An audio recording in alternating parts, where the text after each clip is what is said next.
Hey witches, Tiffany here, back on Bewitching.Bemused. We are quickly approaching Yule, so this week and next week I would like to do a two-part series all about Yule logs. Today we're going to cover some kitchen witchery and we will be baking a Yule log, and then next week we will be making like an actual wooden Yule log. So make sure to tune in for that. If you're not already subscribed, do so and ring the little bell so you get notifications when my new videos come out. The origins of the Yule log date back to ancient Scandinavian celebrations of the winter solstice. They would place the wide end of a tree, yes, an entire tree, into their fireplace, and they would light it on the night of the winter solstice. Then, over the course of the next 12 days, being the 12 days of Yule, they would slowly push the tree further and further in as each section would burn. The remains were then kept in the house to protect from foul weather, and then they were used to light the next year's winter solstice Yule log. Fires were not only used for warmth and for cooking, but they were also used to welcome back the sun. The winter solstice is, yes, the beginning of winter, but it's also the longest night and the shortest day of the year. From this point on, of course, the nights will still be longer than the days, but they will begin shrinking and getting shorter and shorter, and the days getting longer until we reach the spring equinox, and of course, day and night are of about equal length, and the light overtakes the dark. Nowadays, of course, we use fire, candles, and with the advent of electricity, lights. I have other videos on the history of Yule as well as celebrating the day linked down below in the description box if you would like more information. The Yule log cake, as we're going to be making today, originated in medieval France. Not only does the Yule log cake serve as a wonderful bit of kitchen witchery that you can either, hoard to yourself, or with the intentions of this time of year, you can share with others. You can also give it as a gift and charge it up with pleasant offerings and warm blessings. But it's also a wonderful alternative for people who do not have a fireplace or a fire pit to burn an entire Yule log. However, there's another great alternative for that if you would still like to burn a Yule log.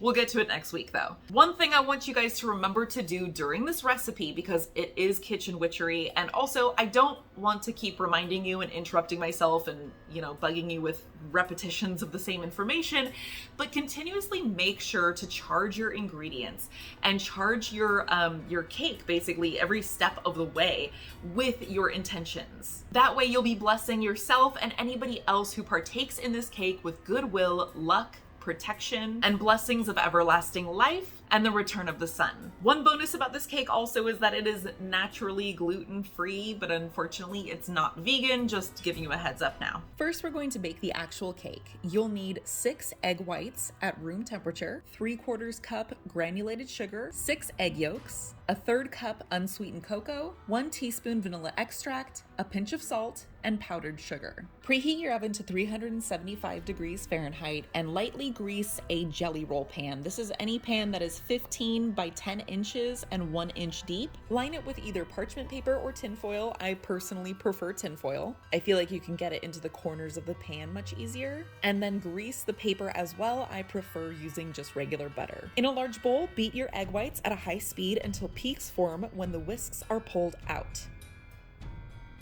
You're going to add that first 1/4 cup of granulated sugar about a tablespoon at a time, beating until the peaks become stiff. Set that aside.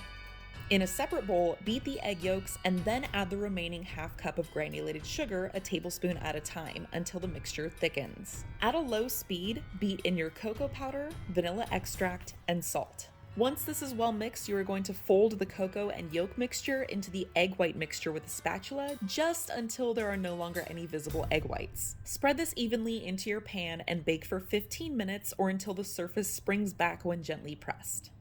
Place a clean linen kitchen towel on your countertop and sprinkle with powdered sugar. Before the cake even has time to cool down, carefully turn it out onto the towel. Then slowly peel off the paper or foil. Slowly roll the cake up with the towel inside and then place it seam side down on a cooling rack. Allow this to cool completely while you prepare the filling. Ingredients for the filling are 12 ounces heavy cream, 1/2 cup powdered sugar, 1/4 cup unsweetened cocoa, and 2 teaspoons instant coffee powder.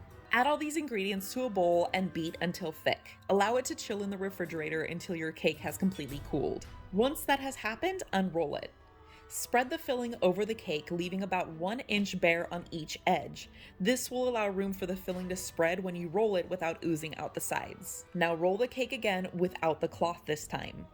Slice off a very thin layer of each end to reveal the log swirls. If you do not plan to decorate it and you want to leave it like that, you can cover it loosely with tinfoil and refrigerate it for at least 1 hour before serving. If you're making this in advance, you can freeze it for up to a week. And when you intend on either decorating or serving it, allow it to sit out at room temperature for an hour before doing so. If you do intend on decorating with the buttercream frosting, here are the ingredients. 1/4 cup butter, room temperature, 2.5 cups powdered sugar, 2 tablespoons unsweetened cocoa, and about 1/4 cup of strong cold coffee. Mix all of the ingredients together until smooth, adding the coffee a small pour at a time. You want to add just enough to reach a spreadable consistency. You can use a butter knife or a spatula and frost the entire log, leaving the swirled ends bare. Then you can use the knife or spatula to make the frosting look like bark, or you can use fork tines or a toothpick to create lines in it. You can finish it off by sprinkling with powdered sugar to make it look like snow.